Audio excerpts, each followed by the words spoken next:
देश व समाज को सशक्त बनाने के लिए शिक्षा, स्वतंत्रता, समानता व भाईचारा जरूरी है। हर एक व्यक्ति को विकास का समान अवसर उपलब्ध होना चाहिए।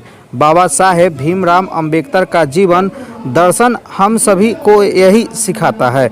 आईटी मंत्री इसराइल मंसूरी ने रविवार को कांटी में आयोजित भारत रत्न बाबा साहेब भीमराव अंबेडकर परिचर्चा में ये बात कही। राजद के ओर से आयोजित कार्यक्रम में उन्होंने कहा कि बाबा साहेब की विचारों से शक्ति लेकर दबे कुचले व सामाजिक आर्थिक रूप से पिछड़ों को अपनी अधिकार के लिए एकजुट होकर लड़ना होगा। आईटी मंत्री ने कहा कि महागठबंधन सरकार बाबा साहेब अंबेडकर के विचारों पर काम कर रही है।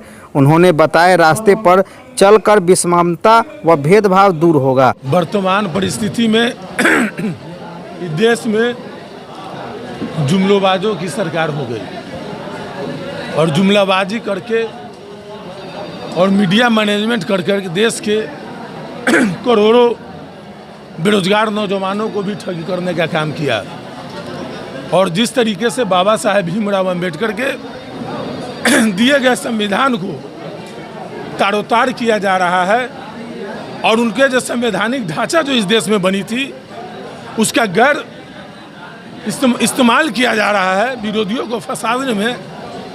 और चरम सीमा पर महंगाई हो गई है और जिस तरीके से उद्योगपतियों को देश के प्रमुख जो संस्थानें थी बेचने का काम किया जा रहा है, इन तमाम चीज़ों को मद्देनजर रखे हुए राष्ट्रीय जनता दल आज प्रत्येक प्रखंड मुख्यालय पर अंबेडकर परिचर्चा के माध्यम से देश में बेरोजगारी, महंगाई और ये जो उद्योगपतियों के साथ जो तमाम चीज़ें बेची जा रही है उसको बेनकाब करने के लिए हम लोग अंबेडकर परिचर्चा करके समाज के तमाम वर्गों के लोग, नौजवान, महिला, पुरुष को इकट्ठा करके संदेश देना चाहते हैं कि ऐसे लोगों से सावधान रहे, नहीं तो यह देश में संविधान खतरे में है, देश को भेज दिया जाएगा।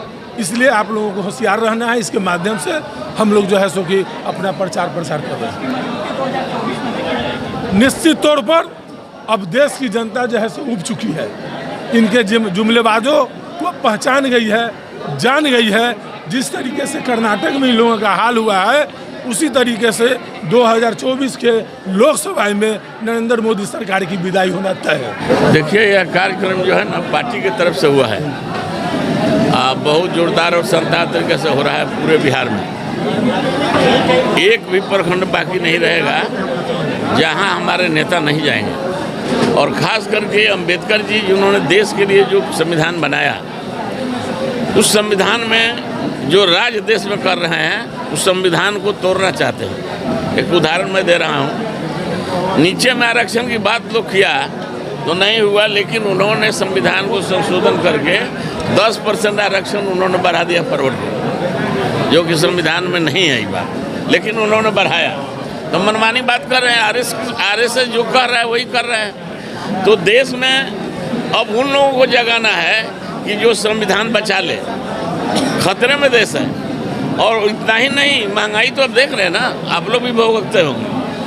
पेट्रोल तो गाड़ी में भरना पड़ता होगा, कितना हो गया आप जान लीजिए। घर में देख लीजिए रसोई गैस का क्या हाल है, आपके यहाँ भी जाता होगा, गरीब के यहाँ, अमीर के यहाँ, सबके यहाँ जाता है। स्थिति बद से बदतर देश में है। आपका रेल बेच दिए, आपका जहाज बेच दिए, आपका ILI बेच दिए, क्या स्थिति है देश का? नहीं, बदलाव 24 में हम लोग उनका विदा कर देंगे भैया। बिहार से तो विदा कर ही दिया ना, बिहार से सब है उनका। बिहार एक ऐसा काम किया है, माननीय नीतीश जी को मैं धन्यवाद देना चाहता हूं कि महागठबंधन यहाँ आकर के भाजपा जो अतिताई है, देश को बांट एकता और अखंडता में उसका विश्वास है, तो उसको हम लोग विदा बिहार से किए हैं। और पूरे देश में हमारे नेता माननीय मुख्यमंत्री नीतीश जी एक भ्रमण कर रहे हैं और जो समाजवादी, जो गरीब गुरबा के नेता होंगे उन लोगों को एकत्रित करके, अभी आपने देखा कई जगह हुआ, महाराष्ट्र में हुआ, अभी जो कहाँ चुनाव हुआ है सर, कर्नाटक का चुनाव तो आप लोगों ने देख लिया। महागठबंधन का फायदा वहाँ हुआ, रामनवमी सत हो गए महाराष्ट्र कर्नाटक से, और बिहार से तो हो ही गए।